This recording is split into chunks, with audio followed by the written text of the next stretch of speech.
mungkin saya bacakan ya.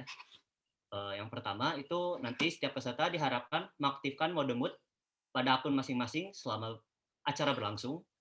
Yang kedua itu ada pertanyaan disampaikan pada kolom chat yang nanti akan dibacakan oleh moderator.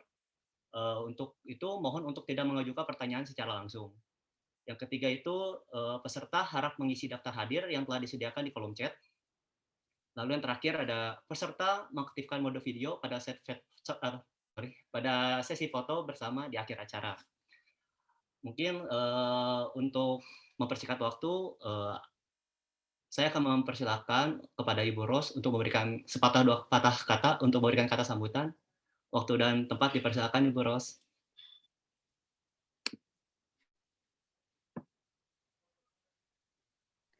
Ya, terima kasih, Jo. Saya akan berikan sambutan untuk spesial untuk Ibu Feli yang pada kesempatan ini alhamdulillah bisa meluangkan waktunya untuk berbagi ilmu dan pengetahuan seputar kekoreaan. Nah, kali ini Ibu Feli akan membawakan tema tentang bidang sastra, tetapi di masa kolonial Jepang gitu. Jadi sastra ini yang akan dibawakan oleh Ibu Feli adalah puisi ya. Nah, karena kita akan bicara di masa kolonisasi Jepang, mungkin saya perlu mengantarkan satu kondisi di mana di masa kolonisasi Jepang ini, Jepang memiliki satu kebijakan yang kebijakan asimilasi di bidang sosial dan budaya, karena mempercayai bahwa mereka memiliki nenek moyang yang sama. Sehingga dari pijakan itu, Jepang memberikan satu peraturan terhadap masyarakat Korea, salah satunya misalkan mengganti nama Korea menjadi nama Jepang. Kalau nama Korea kan ada 3 suku kata ya, tapi nama Jepang ini minimal 4 suku kata. Lalu bahasa Korea pun sedikit-sedikit itu dikikis dengan cara mewajibkan penggunaan bahasa Jepang di lembaga formal, misalkan di sekolah-sekolah. Salah satu kebijakan yang asimilasi ini yang dirasakan sangat tidak mengakui identitas Korea itu adalah satunya kebijakan penggunaan bahasa Korea dan penggantian nama. Asimilasi ini sebetulnya di zaman kolonisasi Jepang ini tidak hanya mengundang respon negatif bagi seseorang atau kelompok sosial yang merasa diuntungkan dengan program industrialisasi oleh Jepang di Korea itu memiliki sikap yang berbeda. Nah, makanya dalam kolonisasi Jepang tidak semua artinya rakyat Korea itu menolak, tetapi juga ada yang merasa diuntungkan. Nah, kelompok-kelompok sosial yang merasa diuntungkan inilah ini terbagi menjadi beberapa kelompok. Ada umumnya sih pebisnis ya, politisi. Tetapi di antara pembisnis, politisi ada juga budayawan yang mengagumi dengan kejepangannya, sehingga dalam karya sastra pun tidak hanya ada yang anti Jepang, tetapi juga ada yang pro Jepang. Dalam yang pro Jepang disebut apa ya Ibu Feli? Kalau untuk yang pro Jepang itu bahasa Koreanya Chinilpa. Nah, kita akan bicara tentang Chinilpa. Jadi artinya orang Korea yang pro Jepang. Jadi kolonial ini untuk sebagian kelompok sosial dipandang sebagai sesuatu yang bukan menguntungkan aja, tetapi mengaguminya. Terutama masyarakat Korea ini mengetahui tentang kehebatan restorasi Meiji yang telah membuat Jepang maju. Itu salah satu faktor mengapa di antara masyarakat Korea di masa kolonisasi Jepang ada terbentuk yang pro Jepang, yaitu disebut tadi Chinilpa. Nah, kita akan saksikan dan belajar bersama Ibu Feli tentang puisi dari seorang sastrawan yang dikategorikan sebagai Chinilpa. Silakan Ibu Feli. Terima kasih Ibu Ros. Ya. Selamat malam untuk semuanya. Saya Lovelita, biasa dipanggil Feli. Pada kesempatan kali ini saya akan bercerita tentang salah satu penyair yang punya rekam jejak pro Jepang dalam karirnya. Gitu. Jadi kenapa disebut rekam jejak? Karena kalau dalam sastrawan-sastrawan di Korea itu mereka tidak seumur hidup pro Jepang gitu. Jadi biasanya ini juga berlaku untuk aliran-aliran yang ada juga di dalam kesusastraan gitu. Jadi dalam rentang karir seorang sastrawan itu dia ada masa-masanya, misalnya dia masa-masanya pro Jepang, masa-masanya dia menulis tentang diri sendiri atau yang lain sebagainya seperti itu. Jadi apa ya? Ini sebenarnya meskipun ini rekam jejak gitu, jadi tidak seumur hidup, mungkin hanya dalam jangka waktu beberapa lama, tapi untuk orang Korea sendiri ini seperti dosa gitu. Jadi kalau seorang sastrawan, tidak hanya sastrawan sih, siapapun baik itu politikus, budayawan, tokoh masyarakat dan lain-lain, kalau misalnya dia sudah pernah ada rekam jejaknya dia bersikap pro kepada Jepang, maka itu dia oleh masyarakat sekarang dicap sebagai pengkhianat negara. Gitu. Jadi itulah yang menyebabkan adanya pro kontra terhadap seseorang dengan rekam jejak pro Jepang. Sekarang coba saya share screen dulu.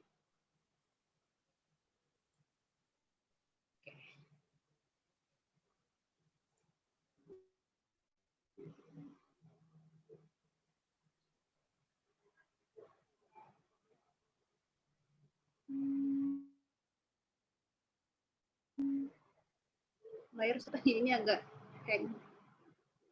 Apakah sudah kelihatan? Belum. Sudah belum? Belum ya? Belum. Nah, sudah. Oh, oke. Oke. Sudah ya? Sudah muncul.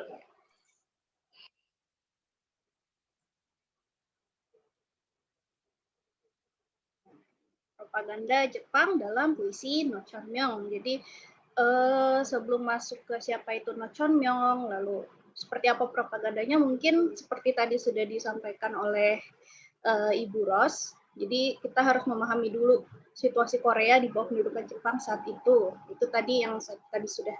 Oh, sorry, ini kenapa? Seperti yang tadi disebutkan oleh Bu Ros, itu kan ada beberapa kebijakan Jepang gitu yang berusaha untuk mengasimilasi kebudayaan Jepang dengan Korea. Lalu ini juga mereka membatasi penyebaran konten tentang perlawanan gitu. Makanya kalau di webinar sebelumnya yang bersama Ibu Feby itu kan juga disebutkan kalau Yoon Dong-ju itu menulis puisi tentang perlawanan dan dia dibatasi ya, bahkan ditangkap gitu. Lalu selain membatasi penyebaran konten tentang perlawanan, Jepang juga menyebarluaskan propaganda supaya rakyat Korea mendukung Jepang dalam perang Asia Timur Raya gitu kan. Karena ini tujuan utamanya Jepang kan ini, perang Asia Timur Raya.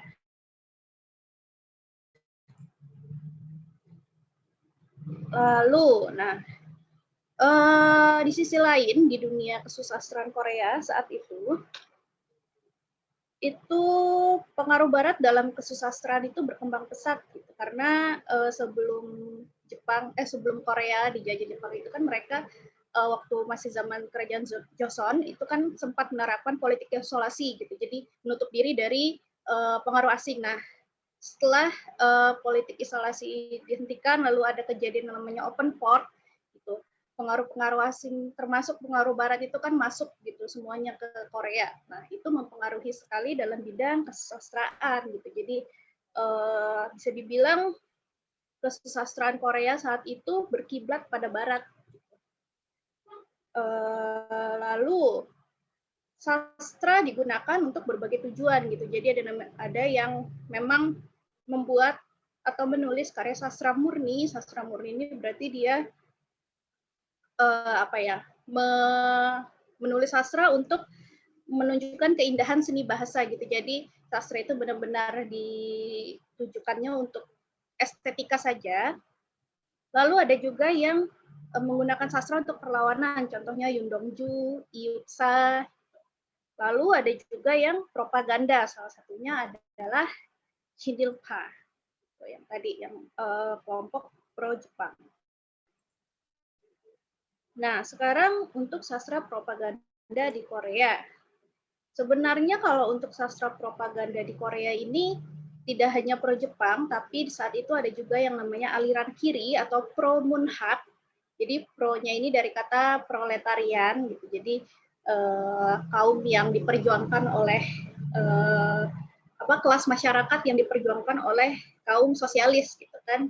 Nah, biasanya yang menulis sastra aliran kiri ini adalah ini, ada kelompok yang namanya KPAV atau kalau dalam bahasa Korea disebutnya KAPKE. Gitu. Jadi mereka ini kelompok sastrawan yang beraliran kiri, mereka menulis karya sastra dan menyebarkan karya sastra yang memuat nilai-nilai sosialis dan melawan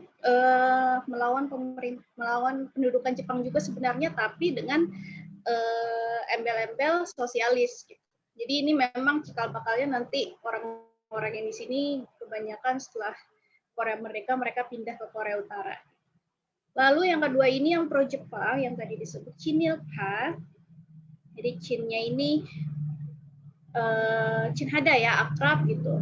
Il Jepang, H kelompok, jadi kelompok yang dekat atau akrab dengan Jepang. Nah, untuk kaum pro Jepang ini mereka juga punya asosiasi sendiri, yaitu Joseon Munin Hyokwe, yang kira-kira kalau diartikan ke bahasa Indonesia itu Asosiasi Sastrawan Joseon. Ini namanya masih Joseon karena waktu itu kan belum merdeka. Nah, untuk medianya ini ada koran, diantaranya Mail Sinbo, lalu Manmong Ilbo. Nah, ini Mail Sinbo ini Manmong Ilbo juga ini dia koran yang didirikan oleh pemerintah kolonial Jepang gitu. Jadi memang sengaja gitu, pemiliknya juga Jepang.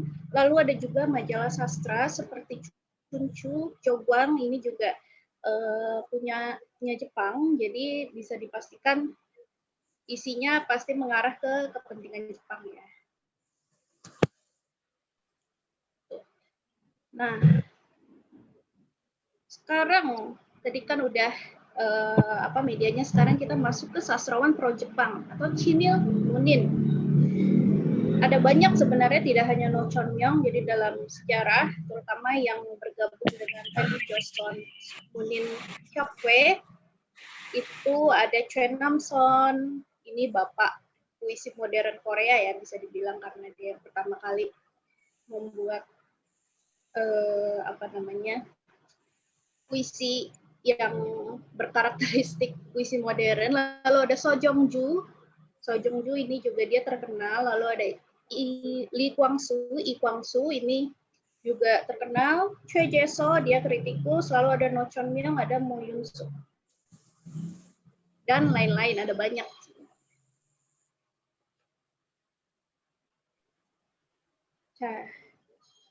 Lalu, nah ini yang tadi saya sebutkan, rekam jejak pro Jepang itu menjadi kontroversi, terutama sekarang ya, dari kacamata sekarang gitu, kacamata masyarakat Korea yang sudah merdeka, sudah tidak berada dalam penjajahan gitu. Jadi mereka memandang kok bisa-bisanya sih ada orang yang membela penjahat gitu, membela orang yang jahat kepada bangsa kita gitu.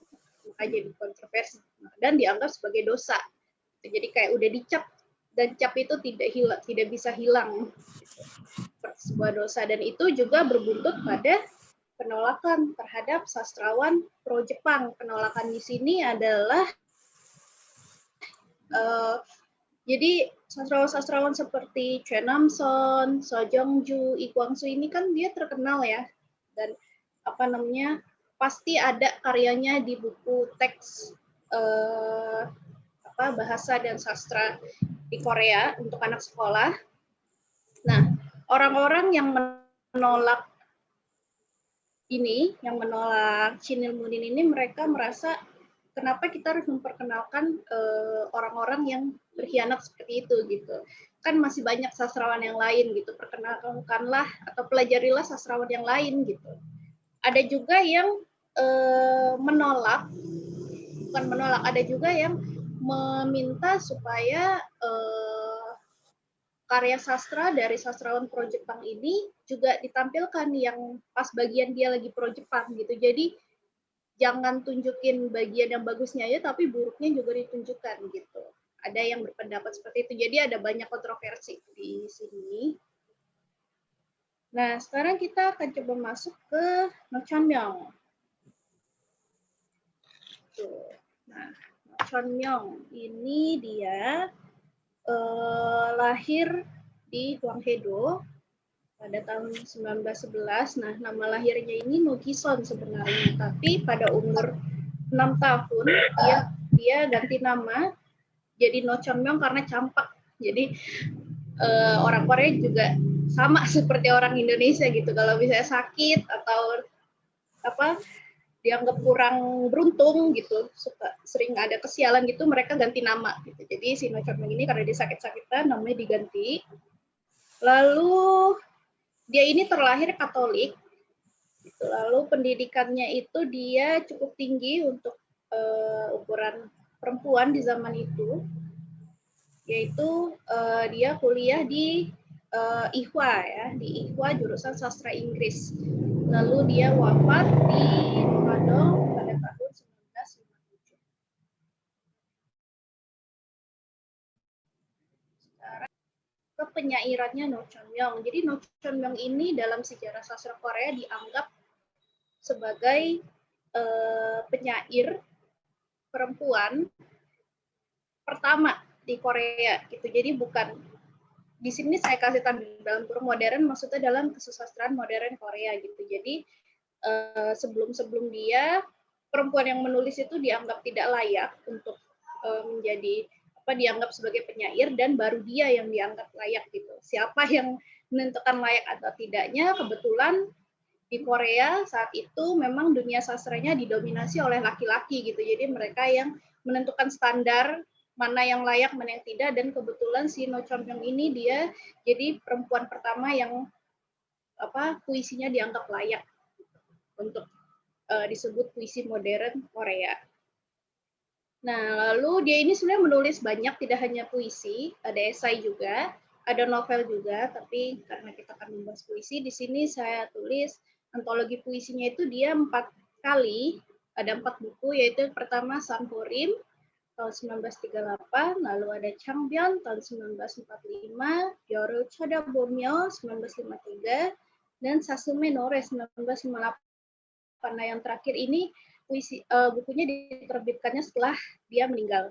Karena kan dia meninggal 1957, setahun kemudian buku puisinya diterbitkan lagi. Lalu puisinya yang terkenal ini adalah Sasum atau Usa pada tahun 1938. Nah,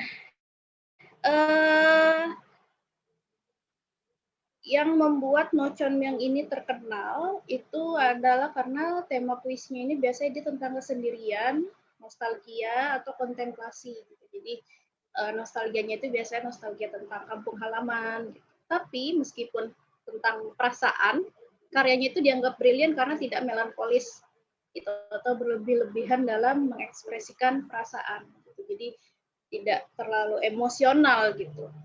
Dan itu dinilai oleh sastrawan di masa itu sebagai nilai sastranya tuh tinggi gitu, karena tidak terlalu berlebihan dan bisa mengendalikan emosinya di dalam puisinya.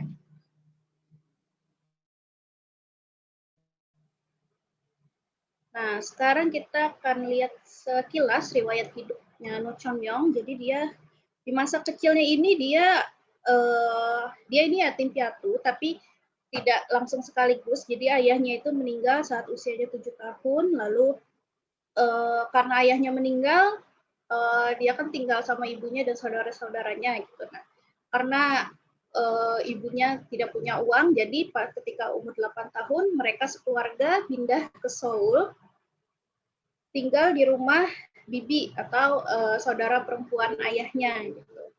Karena mereka tidak punya uang untuk untuk punya rumah sendiri, jadi tinggal menumpang di rumah saudara ayahnya. Dan Nochonmyeong kecil ini dia sering ditinggal kerja oleh ibunya. Lalu dia sendiri karena sakit-sakitan dia terlambat masuk sekolah SD saat itu, dan dia juga tidak punya teman karena lebih sering di dalam rumah karena badannya itu dia lemah dan sering sakit. Lalu ketika dia umur 19 tahun, ibunya meninggal. Lalu sekarang kita lanjut ke karir. No Chon Myung ini dia debut sebagai penyair tahun 1932. Lalu di majalah Sindonga. Jadi waktu dia masih mahasiswa, dia sudah debut di majalah sastra. Lalu setelah lulus kuliah, dia jadi wartawan di berbagai koran, yaitu ada Joseon Jungang Ilbo, Mail Sinbo yang tadi disebutkan, lalu ada Seoul Sinmun. Jadi dia jadi wartawan dari tahun 1934 sampai 1946. Nah, yang menarik adalah dia ini kan dikenal sebagai pro Jepang, tapi sebenarnya dia pernah dipenjara karena dituduh aliran kiri. Jadi pada tahun 1950 setelah Korea merdeka dari Jepang, lalu lagi panas-panasnya mau perang Korea itu kan, si No Chon Myung ini dia bergabung dengan Joseon Munhwa Gadongmeng, jadi semacam KAPU tadi. Jadi KAPU yang baru, jadi KAPU kan sebenarnya udah bubar, lalu muncul lagi semacam itu, jadi asosiasi sastrawan aliran kiri. Dia masuk ke situ, lalu dia ditangkap oleh tentara Korea dan dituduh pro Korea Utara gitu. Kenapa dia ditangkap? Karena pada saat itu dia tidak sempat melarikan diri ke Korea Utara. Teman-temannya tuh penyair-penyair yang lain juga banyak yang kabur ke Korea Utara, tapi dia tidak sempat kabur dan keburu tertangkap. Lalu dia sebenarnya dihukum 20 tahun penjara sebenarnya, tapi setelah 6 bulan dia berhasil bebas berkat bantuan teman-temannya pada tahun 1951. Nah, sebenarnya fase di penjara ini yang bisa dibilang mengubah hidup si No Chon Myung ya. Jadi setelah dia keluar dari penjara, dia benar-benar langsung berubah banyak gitu. Jadi kalau dilihat di biografinya, di puisi-puisinya juga yang ditulis pada saat dia di penjara, dia merasakan penderitaan yang sangat gitu. Jadi seperti tidak hanya soal sandang, pangan dan papan gitu yang kurang layak, tapi dia juga melihat orang-orang lain yang sama-sama di penjara sama dia itu juga menderita gitu. Jadi setelah keluar dari penjara, dia dibaptis kembali gitu. Jadi sebenarnya dia kan tadi saya sudah bilang dia sebenarnya terakhir Katolik, tapi mungkin sebelum di penjara dia mungkin bukan tidak terlalu taat menjalankan ibadah Katoliknya. Jadi dia setelah keluar dari penjara dia memutuskan untuk dibaptis kembali, lalu memperoleh nama baptis Veronica, dan sejak saat itu dia langsung istilahnya kayak banting setir gitu. Dia langsung menulis puisi yang bernuansa Katolik dan nasionalisme gitu. Berbeda dari sebelumnya yang dia sempat menulis tulisan pro Jepang, lalu sempat masuk aliran kiri. Nah, setelah dibaptis ini dia kayak udah nggak mau berurusan dengan hal-hal duniawi lagi. Jadi dia menulis puisi Katolik. Lalu pada tahun 1957 dia itu lagi jalan, kurang jelas sih sebenarnya jalannya di mana. Pokoknya dia disebutkan dia itu jatuh dan pingsan di jalan, lalu dibawa ke rumah sakit, dan setelah diperiksa dia didiagnosis ternyata dia leukemia. Lalu dia dirawat di rumah, tidak mau dirawat di rumah sakit karena dia tidak punya uang, tapi dia tidak mau menerima bantuan dari teman-temannya itu. Jadi dia ini gengsinya juga tinggi gitu. Jadi dia menolak sumbangan, lalu dia dirawat saja di rumah sampai akhirnya dia meninggal. Sendirian di sini maksudnya dia sendirian karena dia tidak menikah, tidak punya anak gitu. Jadi dia meninggal sendirian tanpa keluarganya. Nah, kembali lagi ke propaganda Jepang dalam puisi No Chon Myung. Kenapa tadi juga saya sempat ceritakan kisah hidupnya dia, karena dari kisah hidupnya ini kita bisa meraba-raba lah kira-kira apa sih yang menyebabkan dia bisa pernah jadi pro Jepang, pernah ke kiri juga, lalu tiba-tiba dia banting setir jadi penulis menulis tulisan yang sifatnya rohani seperti itu, bisa tercermin sebenarnya dari kehidupannya dia. Nah, ini salah satu fase dalam hidup dia yaitu puisi propaganda. Jadi dia itu aktif menulis puisi yang tidak hanya puisi sih, tulisan yang pro Jepang itu mulai dari 1941 sampai 1943. Di sini ada banyak dan rata-rata itu diterbitkan di Mail Sinbo, koran Mail Sinbo, lalu ada juga di majalah sastra Chunchu. Jadi dia kalau dari daftar sini yang di puisi ada 1, 2, 3, 4, 5. Ada lagi 6, 7, 8, 9 gitu. Jadi dari tahun 1941 sampai 1943 dia menulis 9 puisi yang pro Jepang dan beberapa tulisan lainnya, dan rata-rata diterbitkan di koran Jepang tempat dia bekerja itu. Dia kan tadi bekerja sebagai wartawan di Mail Sinbo, jadi dia menulis puisi juga tapi pro Jepang. Nah, di sini ada info sedikit tentang latar belakang penulisan puisi pro Jepangnya Shino Chonyong. Jadi tadi kan dia aktifnya tahun 1941 sampai 1943. Jadi pada tahun 1941 itu Jepang menyerang Filipina yang diduduki oleh Amerika Serikat. Lalu awal 1942 Jepang berhasil menduduki sebagian besar Filipina dan mengalahkan Inggris di Singapura. Jadi sedang jaya-jayanya ya si Jepang ini dia. Nah, karena kemenangannya ini, keberhasilannya ini, si Jepang itu memaksa penyair Korea untuk menulis puisi yang membakar semangat dan mendoakan kemenangan. Jadi itulah alasan kenapa dari selama hampir 2 tahun itu Chonyong aktif menulis puisi yang pro Jepang.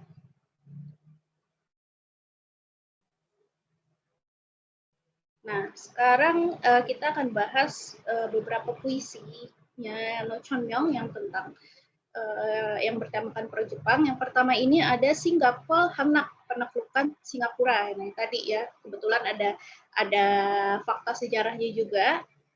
Tapi di sini tentu saja puisinya karena ini juga propaganda, jadi lebih banyak emosinya daripada faktanya. Jadi ini puisinya ini sangat panjang, jadi saya hanya ambil beberapa bait saja. Ini kira-kira kalau diterjemahkan seperti ini. Di bait 4 dan 5, dia menulis pagi yang ditunggu-tunggu, hari yang dinanti bangsa Asia Timur, tirani lama, kenangan pahit kita terlahir kembali. Jadi tirani lama di sini dia maksudnya penguasa yang lama gitu, dan kenangan pahit ini maksudnya bisa diartikan seperti apa ya, kehidupan atau penderitaan yang pahit gitu karena penguasa yang lama. Jadi di sini sebenarnya tersirat di bait ini masih tersirat kan Asia Timur ya. Asia Timur di sini pasti yang dimaksud adalah Jepang. Jadi di sini tersirat Jepang ini akan memberi awal yang baru lagi untuk bangsa-bangsa Asia Timur yang membebaskan mereka dari penguasa yang lama dan kehidupan yang menderita gitu. Kehidupan yang penuh penderitaan di masa penguasa itu. Lalu begitu matahari Jepang bersinar terang, ini juga ada merujuk pada benderanya Jepang juga ya. Bendera Jepang kan terutama pada masa pendudukan Jepang itu kan Jepang punya bendera sendiri yang memang bentuknya seperti matahari. Begitu matahari Jepang bersinar terang, tertawalah pada Inggris dan Amerika Serikat yang mengerang gitu. Jadi kan Inggris dan Amerika Serikat tadi berhasil dikalahkan tuh oleh Jepang di Filipina dan Singapura. Lalu karena tubuh penuh dosanya diseret masuk ke dalam gelap. Jadi intinya di sini Inggris dan Amerika ini adalah orang jahat ya, penuh dosa, dan Jepang berhasil menangkap mereka dan menghukum mereka seperti itu. Kira-kira maksudnya.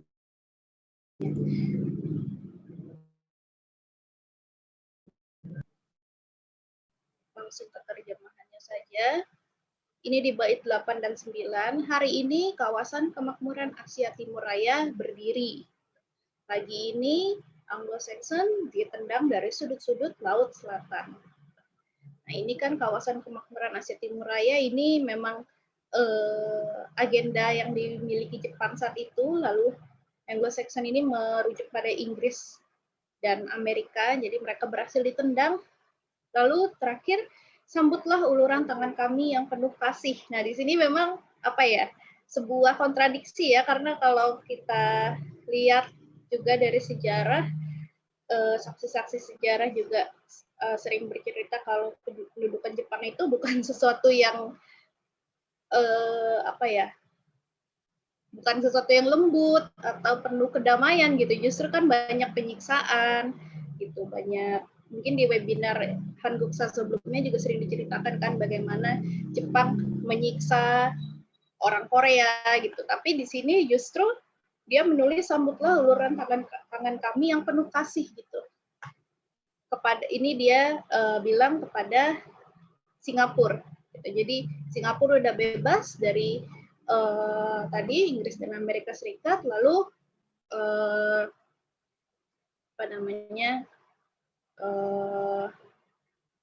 terimalah gitu tangannya Jepang yang penuh kasih di tanah tempat air susu dan madu mengalir ini. Selama bendera Jepang masih berkibar, kalian akan damai, bebas selamanya. Nah, di sini juga sebenarnya kalau dibandingkan dengan fakta sejarah juga tidak kurang sesuai ya, kata damai dan bebas ini juga sama seperti kata kasih tadi. Ini beda banget gitu, karena kan kalau penjajahan tidak ada yang namanya penjajahan yang bebas, semua penjajahan pasti terikat ya, terkurung gitu. Tapi di sini dia si No Chon Myung menggunakan kata-kata yang positif, yang berkonotasi positif dan lembut seperti kasih, damai, bebas gitu. Nah, sekarang kita lanjut ke puisi Puin Gelode, Pasukan Buruh Wanita, yang terbit di Mail Sinbo tanggal 4 Maret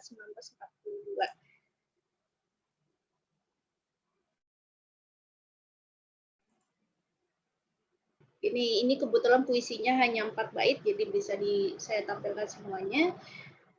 Di bait pertama, menuju tempat kerja pasukan buruh wanita. Perempuan berangkat untuk membuat baju tentara. Handuk putih di kepala sambil menunduk, bak kupu-kupu, tangan-tangan putih menari sibuk. Jadi dia menggambarkan kegiatan atau keseharian perempuan-perempuan yang jadi buruh di pabrik pembuatan baju tentara untuk Jepang. Tapi dia menggambarkannya ini dengan cara yang positif gitu. Jadi bukan menggambarkan mereka ini perempuan-perempuan yang dipaksa jadi buruh atau dipaksa bekerja untuk Jepang, tapi justru menggambarkannya di bait pertama ini seperti gambaran orang-orang yang bekerja dengan giat gitu, dengan semangat. Lalu di tempat yang berlubang akibat peluru, jadi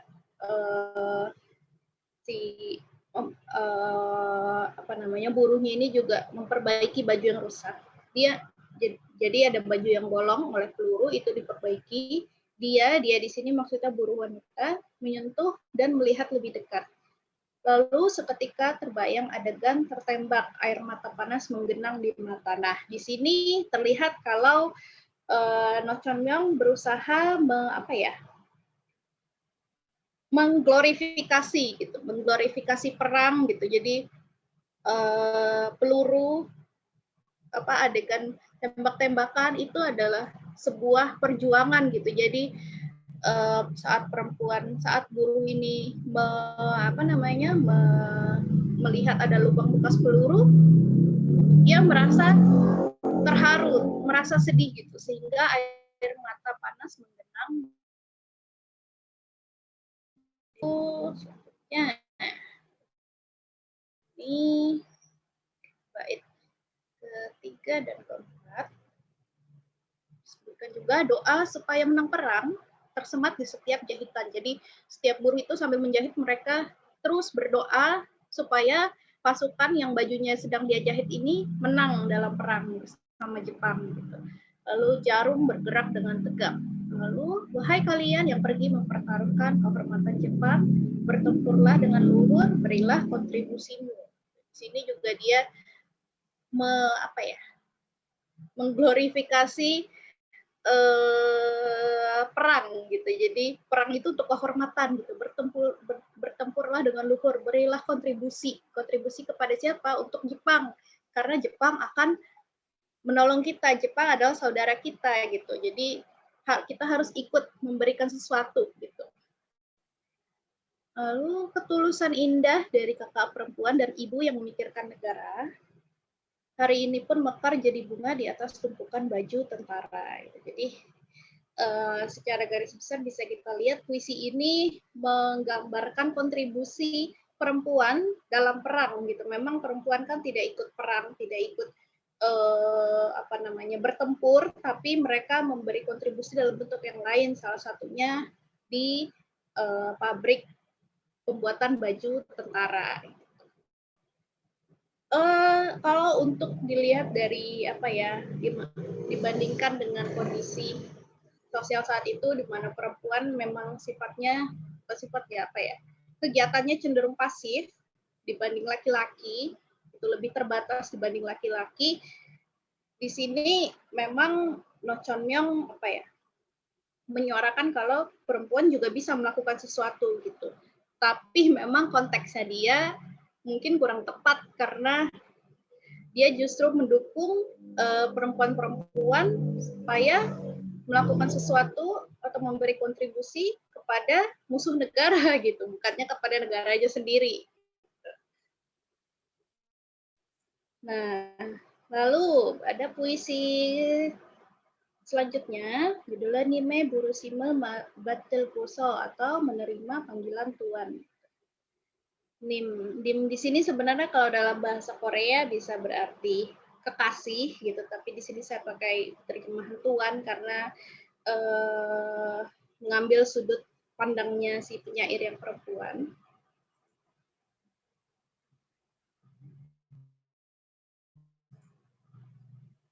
Nah, di bait pertama dia bilang setiap pemuda memanggul senapan di atas baju tentara gitu. Jadi kalau namanya pemuda, anak laki-laki pasti ikut perang gitu. Berharap turun ke medan perang demi negara. Nah, di sini juga bisa digarisbawahi ya, demi negara, negaranya siapa gitu, negara Korea atau Jepang. Sebenarnya ada kontroversi juga di sini. Lalu di hari yang agung ini, seandainya aku pria, aku pasti menerima panggilan mulia itu. Di sini juga dia mengutarakan semacam rasa kecewa ya. Kenapa aku perempuan tidak disuruh ikut perang gitu. Seandainya aku pria, aku mau tuh disuruh perang seperti itu. Dan dia menganggap suruhan perang itu sebagai panggilan yang mulia. Nah, di sini sebenarnya juga terlihat sih propaganda Jepang untuk menarik simpati pemuda itu supaya mau ikut perang. Lalu dengan baju zirah di badan dan helm di kepala, mengayun pedang berangkat ke medan perang. Itulah semangat pemuda yang membara. Ini juga dia menggambarkan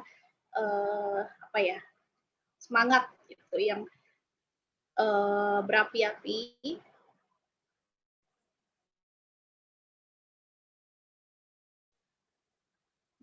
Ini langsung saja. Kini dengan mempertaruhkan takdir besar Asia dengan dendam bersama kita. Dendam bersama maksudnya rasa tidak suka gitu secara kolektif. Jadi di sini dengan kata bersama ini dia seperti memposisikan Jepang dan Korea ini punya musuh bersama loh, yaitu Inggris dan Amerika gitu. Jadi kita punya dendam yang sama kalahkan Inggris dan Amerika Serikat. Lalu suara trompet yang keras memasuki pintu barak.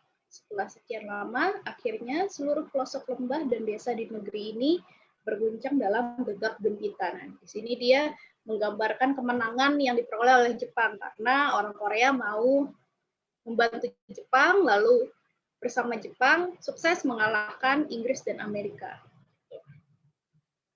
Ya, seperti ini propagandanya. Nah, setelah Korea merdeka nih, bagaimana kisahnya Noh Chon-myong setelah Korea merdeka? Jadi Noh Chon-myong itu tidak pernah menyangkal, memang tidak bisa disangkal juga sih, kalau dia pernah menulis puisi pro Jepang gitu. Lalu tidak pernah menyangkal, tidak pernah meminta maaf terkait tulisannya yang pro Jepang. Tapi pada tahun 1945, waktu dia merilis buku Changbyeon, kumpulan puisi Changbyeon, Noh Chon-myong merobek puisi pro Jepang. Jadi beberapa puisi yang tadi itu ada tadinya termasuk dalam buku Changbyeon. Tapi karena pada tahun 1945 saat peluncuran buku itu dilakukan, Jepang sudah kalah, Korea sudah merdeka, puisi pro Jepangnya dia robek gitu dari semua cetakan pertama judul ini Changbyeon gitu. Jadi tidak ada apa namanya buku apa namanya puisinya, halaman yang berisi puisinya itu tidak ada, tapi masih ada jejaknya di daftar isi gitu. Jadi kalau buku itu kan depannya ada daftar isi, nah di daftar isi itu tidak dihapus, jadi masih bisa ketahuan kalau memang bukunya itu pernah ada di situ. Lalu ini 1945, 1946 Noh Chon-myong berhenti dari Seoul Sinmunsa. Jadi tadinya kan dia bekerja di Mail Sinbo, lalu Mail Sinbo ini berganti nama jadi Seoul Sinmunsa. Nah, Noh Chon-myong dia kan selama di Mail Sinbo atau Seoul Sinmunsa ini dia sering menulis tulisan yang pro Jepang, tapi pada tahun 1946 dia akhirnya berhenti dari Mail Sinbo dan dia tidak menulis karya pro Jepang lagi gitu. Dan berlanjut ke riwayat yang tadi yang dia sempat masuk ke aliansi sastrawan kiri, lalu dipenjara dan seterusnya.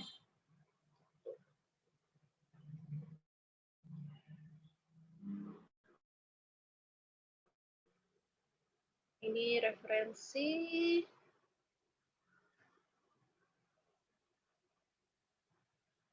Jeroju Syasa, Kamsa, Hamida. Mungkin segini dulu dari saya. Kalau misalnya ada yang mau ditanyakan gitu, mau atau mungkin Bu Ros juga kalau misalnya ada yang kurang tepat soal fakta sejarahnya bisa tolong diperbaiki ya. Enggak, kalau masalah pro Jepang kayak gitu, apalagi di bidang orang budaya itu memang sangat subjektif ya. Di analisis Peli juga kan dilihat dari pemilihan kata-kata yang menganggap apa ya kolonisasi Jepang itu kalau saya memakai bahasa saya sebagai kayak anugerah gitu untuk orang pro Jepang. Betul, Bu. Jadi bahasanya seolah yaitu tadi yang saya sebutkan di awal bahwa kolonisasi Jepang oleh masyarakat Korea ini direspon dan dilihat secara variatif ya. Ada yang menganggap bahwa itu adalah penindasan, satu pintu awal penindasan yang sangat kejam. Tapi ada satu sisi yang mungkin udah mengetahui kehebatan Meiji-nya Jepang itu menganggap ada satu apa ya anugerah untuk bisa dibimbing dan dipimpin oleh negara yang kuat gitu. Jadi itu ya sangat subjektif ya. Seperti itu. Oh iya, sebenarnya mau saya tambahkan satu lagi, kenapa saya juga menceritakan kisah hidupnya Noh Chon-myong. Jadi tidak hanya Noh Chon-myong sebenarnya, banyak penyair-penyair juga dan mungkin orang lain di luar bidang sastra yang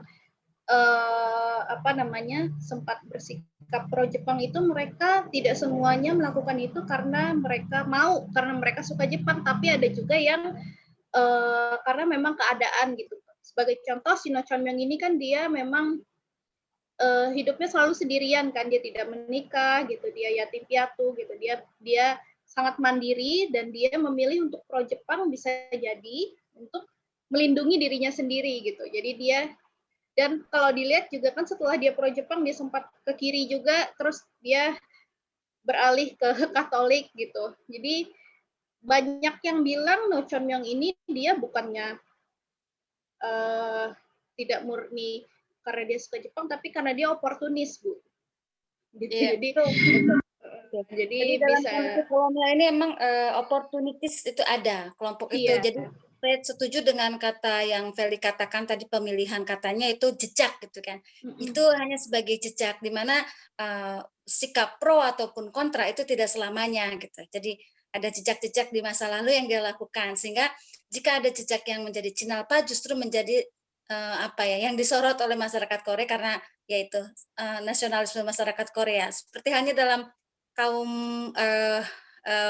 budaya yang lain ya, misalkan perempuan itu Kim Hwa-lan di satu sisi dianggap sebagai tokoh yang berjasa untuk kemajuan dan modernisasi perempuan, tetapi semakin kesini dianggap sebagai cinilpa juga karena ada jejak pernah istilahnya mempromosikan salah satu program yang diusung oleh Jepang. Padahal pada awalnya Kim Hwa-lan ini justru yang membangun organisasi untuk memajukan kaum perempuan Korea gitu. Jadi saya setuju dengan kata jejak itu adalah satu karakter yang tidak istilahnya selamanya, tapi pasti ada perubahan seperti itu. Setuju sekali, Feli. Silakan yang mau bertanya, ini asik sekali tentang yang pro Jepang. Di Indonesia juga mungkin tidak semuanya anti Jepang ya. Ada juga yang merasa diuntungkan oleh kolonial Jepang, walaupun hanya sebentar.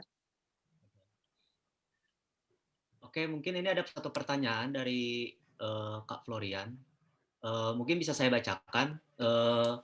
Pertanyaannya begini, Bu. Setahu saya, pendudukan Jepang dapat dibagi dalam 3 periode, di mana periode tahun 1930 sampai 1945 adalah periode pembantaian suku bangsa Korea secara habis-habisan. Dan pada masa itu, No Chonmyong aktif menulis. Apakah Chonmyong itu menulis karya sastra propaganda Jepang hanya karena suruhan Jepang, dan karena dia rupanya sempat bekerja di Mail Shinbo, atau itu adalah bentuk ungkapan kekagumannya akan Jepang yang sebenarnya? Itu pertanyaan dari Kak Florian. Ya, terima kasih Kak Flo pertanyaannya. Kalau dari sumber yang saya baca, memang tidak ada pernyataan khusus pernyataan yang pasti gitu. Apa sih sebenarnya motivasinya No Chonmyong menulis seperti itu? Tapi kalau mempertimbangkan di mana dia bekerja, kondisinya dia saat itu memang sepertinya menurut pada atasan aja lah, kira-kira seperti itu tindakannya dia saat itu gitu. Kalau menurut saya. Tapi untuk di sini Kak Flo menyebut bentuk ungkapan kekagumannya akan Jepang. Kalau dari puisi-puisi No Chonmyong yang pernah saya baca, yang selain puisi yang pro Jepang, No Chonmyong ini memang beberapa kali dia menulis puisi yang mengungkapkan kekagumannya akan modernisasi gitu. Modernisasi seperti sekolah atau ilmu dari barat gitu. Ada beberapa puisi yang seperti itu gitu. Jadi mungkin kalaupun memang dia tulus kagum pada Jepang, saya rasa mungkin kekagumannya dalam hal itu ya, karena dia mengapresiasi Jepang yang melakukan modernisasi di Korea, meskipun memang modernisasinya bermata dua gitu. Positif, ada positifnya, tapi mungkin lebih banyak negatifnya kalau untuk rakyat Korea, seperti itu Kak Flo. Jadi tidak ada pernyataan yang pasti ya tentang motivasinya No Chonmyong, tapi perkiraan sih karena dia bekerja di surat kabar Jepang. Kalau saya boleh nambahkan dari sisi sejarahnya, itu kan masalah 30-45 ini Jepang menjalankan kebijakan kuil Shinto, di mana kuil Shinto ini bagi Jepang itu bukan mengubah keyakinan, tetapi itu adalah satu bentuk nasionalisme gitu.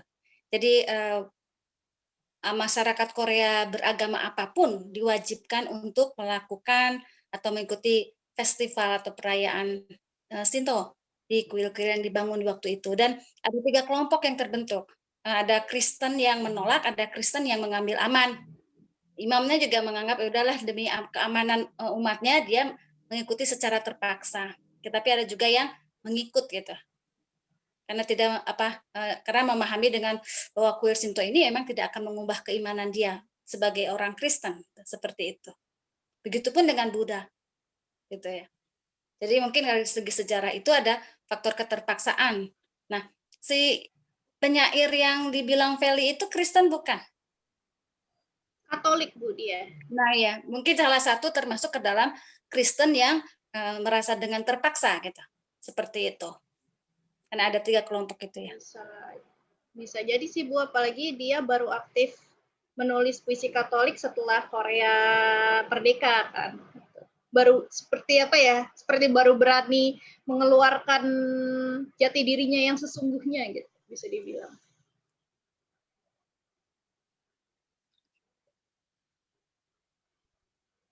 Oke, mungkin jika ada pertanyaan bisa di kolom chat biar nanti saya bisa bacakan. Ini sambil menunggu mungkin menarik ya pembahasannya ya, karena emang Jepang pada periode tersebut bisa mengobrak-ngabrik nih masyarakat baik di Korea maupun di Asia gitu. Ada banyak persamaan, misal kalau kita lihat dari Thailand, terus dari Indonesia, itu mereka sama pada intinya. Emang apa ya? Untuk mengobarkan semangat buat di perang Asia Pasifik ya Bu ya, sama untuk perang dunia 2 itu kan, itu sangat menarik sih pembahasannya, karena di Indonesia pun mereka juga dipaksa, kebijakan Jepang pun di Korea dipaksakan juga di Indonesia yang Shinto tadi ya Bu ya. Yep. Ya itu menarik sih. Ini mungkin kalau ada pertanyaan masih bisa nih untuk Kak Afri. Ini sampai pukul berapa, Kak Afri? Ya, seselesainya aja, kalau ada yang mau bertanya masih diperbolehkan, silahkan. Kita kan konsepnya santai-santai saja kan. Daripada malam-malam nggak kemana-mana kan. Sudah PSBB lagi nih. Jadi mending pantengin Hanguksa. Ini jangan lupa nih, tadi kan ada yang nanya ya, presentasi itu bisa disaksikan di YouTube nih, sekalian bisa subscribe juga nih channel YouTube-nya biar kita bisa berkembang juga, bisa teman-teman bisa dapat informasi terkait informasi-informasi kekoreaan, bisa jadi bahan juga buat penelitian. Penting banget, apalagi nanti kalau misalnya di BKK ya, ini dapat tugas nih dari pengkajian puisi Korea nanti, lumayan kan, gratis lah gitu. Terus lumayan kan, pusing nggak translate ya. Kebetulan saya kemarin presentasi waktu kelas Ibu Feli ini puisinya No Chonyong gitu. Waktu itu saya juga nge-translate pusing gitu. Kan ini enak ya buat angkatan bawah ya. Udah dapat terjemahannya loh, kurang baik betul.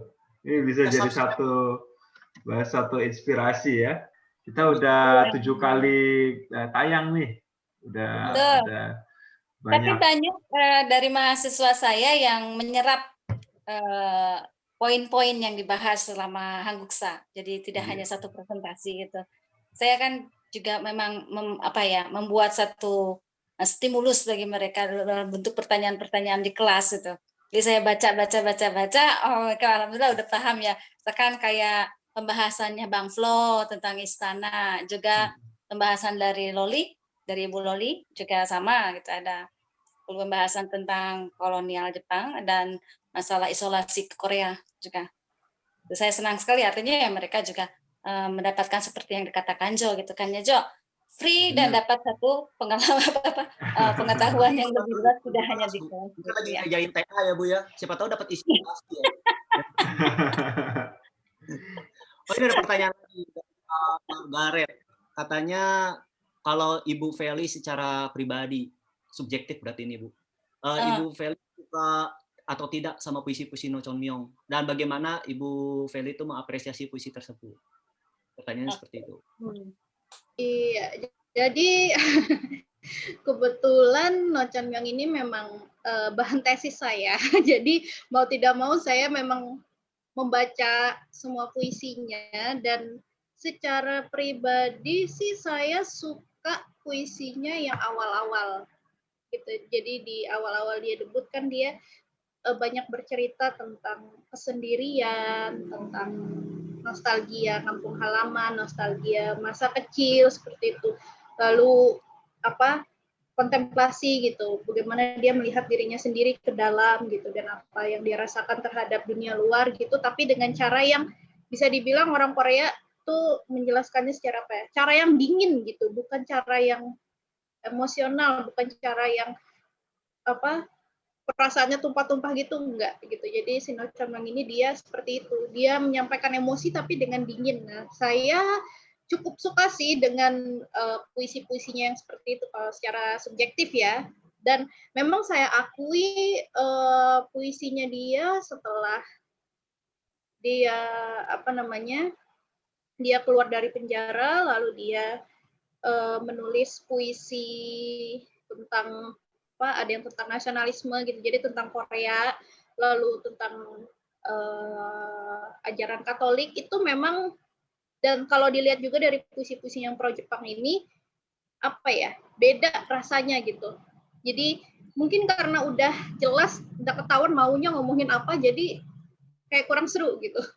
Kalau saya pribadi ngerasanya seperti itu. Dan memang kalau untuk puisi propaganda sendiri, terutama yang pro Jepang, mereka itu bahasanya eksplisit. Itu kalau tadi kita lihat kan juga sekali lihat udah bisa ketahuan tujuannya kemana gitu kan. Memang karena sastra propaganda itu memang sengaja dibuat eksplisit supaya orang yang membaca itu bisa langsung paham pesan yang disampaikan itu apa. Kalau ini dalam hal pro Jepang ya, tapi kalau untuk apa namanya propagandanya perlawanan terhadap Jepang atau propaganda aliran kiri, mereka lebih tidak se-eksplisit yang pro Jepang. Jadi sebenarnya propaganda itu juga tergantung penguasanya siapa gitu. Itu sih kalau dari pribadi saya yang puisi pro Jepang gitu, lalu puisi tidak hanya No Chon-myung sih, misalnya puisi-puisi seperti puisi Korea Utara juga kan sangat kental dengan propaganda Korea Utara ya, itu juga menurut saya seperti membosankan sih, karena sudah jelas gitu maunya apa, terlalu eksplisit gitu. Itu apresiasi saya, ya ini saya membuat PPT tentang No Chon-myung gitu, karena yaitu untuk orang Korea sendiri juga banyak sebagian seperti terpecah belah ya, ada yang memang menyukai karya-karya No Chon-myung yang bukan pro Jepang, ada yang itu apa menolak gitu, mengecam jejak pro Jepangnya dia gitu. Jadi ini saya apa ya, seperti mau memberi tahu kepada teman-teman kalau yang namanya pro Jepang itu ya tidak selamanya ya, tadi seperti kata Bu Ros juga. Jadi selalu ada apa ya, selalu ada alasan di balik tindakan seseorang gitu, dan tindakan itu juga tidak hitam atau tidak putih gitu, pasti abu-abu, karena ya ada tujuan, ada latar belakang gitu, ada kondisi yang membuat dia harus seperti itu gitu. Itu sih cara saya mengapresiasinya, saya berusaha memahami lebih dalam kenapa dia membuat karya seperti ini. Oke, baik. Ibu Feli. Ini ada 2019 juga nih, saya lihat 2017 juga ada. Wah, 2017 juga ada nih. Saya banyak nanya-nanya ya juga. mahasiswa. Banyak banget mahasiswa. Oh, ini juga ada pertanyaan juga nih dari Kak Florian juga ada pertanyaan lagi. Mungkinkah ada karya beliau yang nantinya menyesalkan konflik kolonialisme Jepang di Korea, atau mungkin ada kritik setelah Korea merdeka? Itu ada nggak dari karya? Menyesalkan kolonialisme sih enggak ya, sepengalaman saya membaca puisi-puisinya No Chon-myung. Kritik terhadap Jepang juga tidak ada, tapi lebih ke mengagungkan kemerdekaan Korea aja saat itu. Jadi kayak Korea sekarang sudah jadi negara yang bebas, berdaulat, seperti itu. Oke, ini ada pertanyaan juga dari Kak Sela ini. tadi disebutkan bahwa No Chomyo merobek beberapa karya yang berisi pro Jepang. Itu bagaimana reaksi Jepang saat itu? Reaksi Jepang sih, sepertinya Jepang juga tidak tahu ya, karena itu kan 1945 Jepang sudah kalah gitu. Jadi sudah tidak ada urusannya lagi sebenarnya dengan Korea saat itu gitu. Jadi bisa jadi mereka tidak tahu, tapi kalau ya jadi yang di buku itu sih mereka tidak tahu sepertinya. Gitu. Oke. Mungkin ada pertanyaan lagi, coba ntar saya cek dulu. Masih belum ada.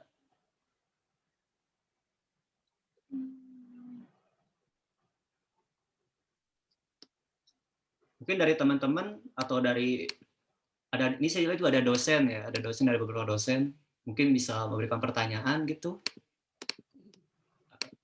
Banyak banget lumayan ya, ada Ibu Jelly, ada Ibu Putu, ada lumayan nih, banyak juga dosen-dosen bisa diskusi mungkin biar mengalir ya.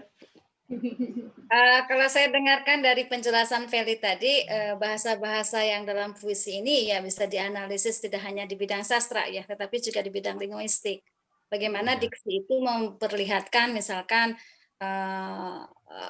karakter metafora dalam bahasa Korea gitu. Saya lihat tadi ya seperti apa tadi Feli ada satu yang saya dengar apa rahmat bukan rahmat seperti sesuatu yang megah atau apa gitu dari Jepang itu, sehingga kolonisasi Jepang itu harus diterima gitu kayak gitu nah seperti itu metafora dari salah satu justru metafora Korea ini tidak hanya menarik perhatian di mahasiswa yang belajar Korea ya, tetapi juga mahasiswa yang non prodi Korea. Jadi salah satunya pernah saya uji juga itu membahas tentang metafora Jepang dan Korea yang memang ada sedikit kemiripan, tetapi ada ciri khas masing-masing karena memang budayanya nggak sama, gitu kan.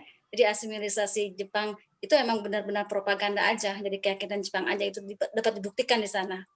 Jadi orangnya membahas dari lagu, gitu. Misalkan Korea menggunakan changmun jendela, kalau di Jepang itu menggunakan pintu misalkan, itu tidak contoh yang real ya. Tapi beda itu, tapi ada kesamaan lah seperti itu. Bisa juga diteliti. Jadi puisi ini jangan hanya menjadi makanan untuk bidang sastra, tetapi sangat memungkinkan juga untuk bisa mengungkap bidang linguistik, bahkan sejarah itu bisa banget menggunakan karya sastra untuk bisa mengamati jiwa zamannya ya, seperti tadi itu membuktikan bahwa masa kolonisasi Jepang tidak hanya anti Jepang tetapi juga ada yang pro Jepang. Seperti itu. Seperti apakah mereka memandang Jepang, kemegahan seperti apa yang mereka pandang, dan kenapa mereka memandang kolonisasi Jepang sebagai sesuatu yang istimewa gitu. Seperti itu.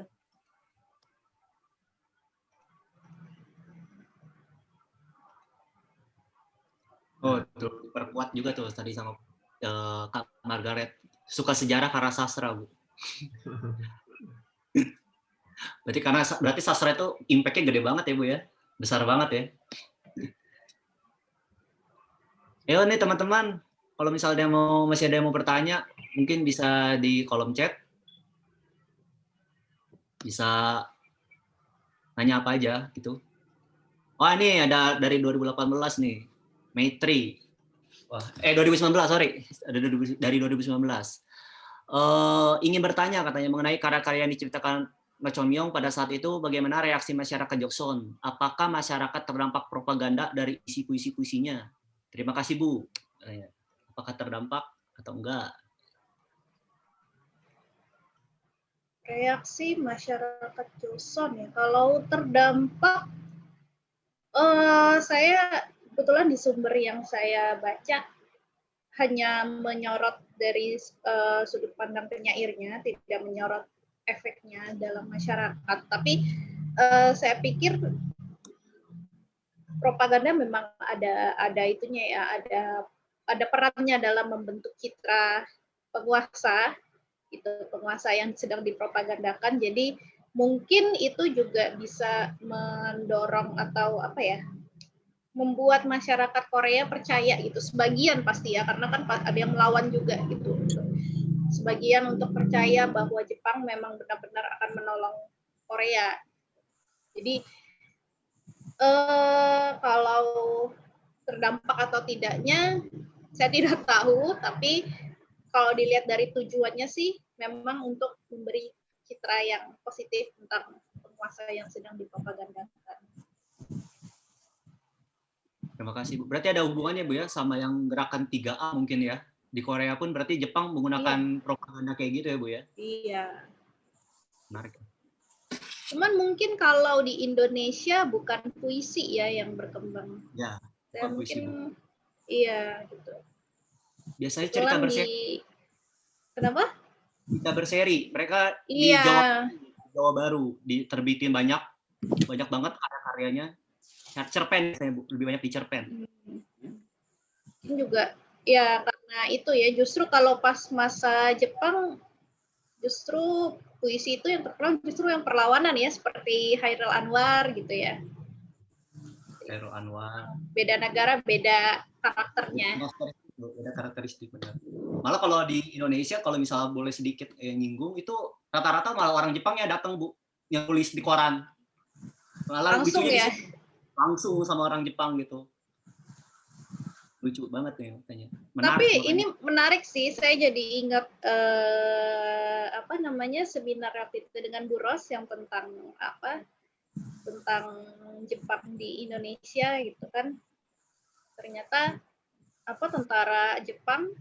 tentara yang datang dengan nama Jepang itu juga ternyata tidak semuanya orang Jepang ya, Bu. Ada orang Korea, ada Thailand. Orang mungkin dari Thailand gitu kan. Jadi bisa jadi orang-orang bernama Jepang di Indonesia saat itu yang menulis cerita mungkin itu bisa jadi juga belum tentu orang Jepang asli. Jangan-jangan dia cuman orang negara lain yang pakai nama Jepang gitu. Mungkin bisa jadi penelitian baru, Bu. Betul. Ditelusuri asal usulnya dia dari mana. Betul.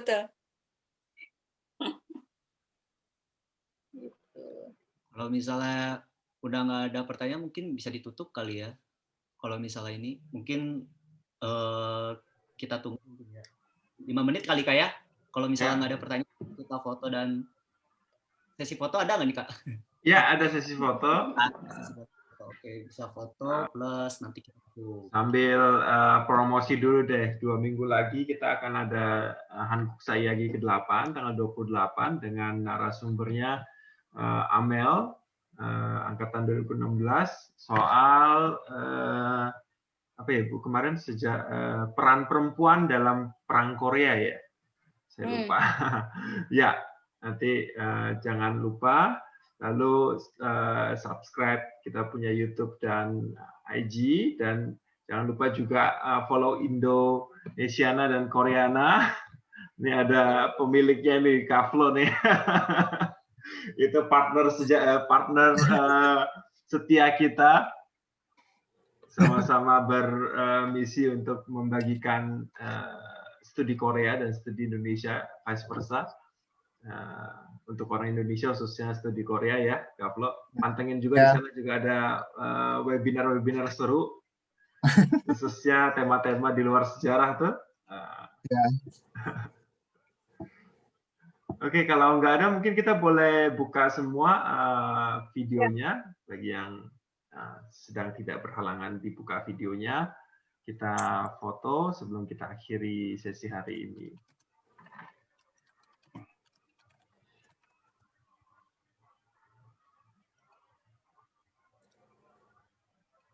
Oke. Ini ditutup ya. Oke, siap. Yang nggak bisa buka, mangga silahkan. Tidak apa. Nah, hari ini rekornya terbanyak 55 orang nih. Sip. Mbak Ros sudah gaya cantik tuh. Apa, Bang? Udah gaya cantik, udah siap difoto. Cantik. Ini tumben saya gaya cantik. Oke, kita mulai ya. 1, 2, 3. Sekali lagi.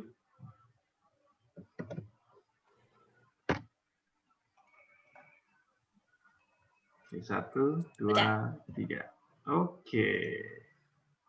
Sudah selesai. Terima kasih atas kehadirannya Bapak Ibu.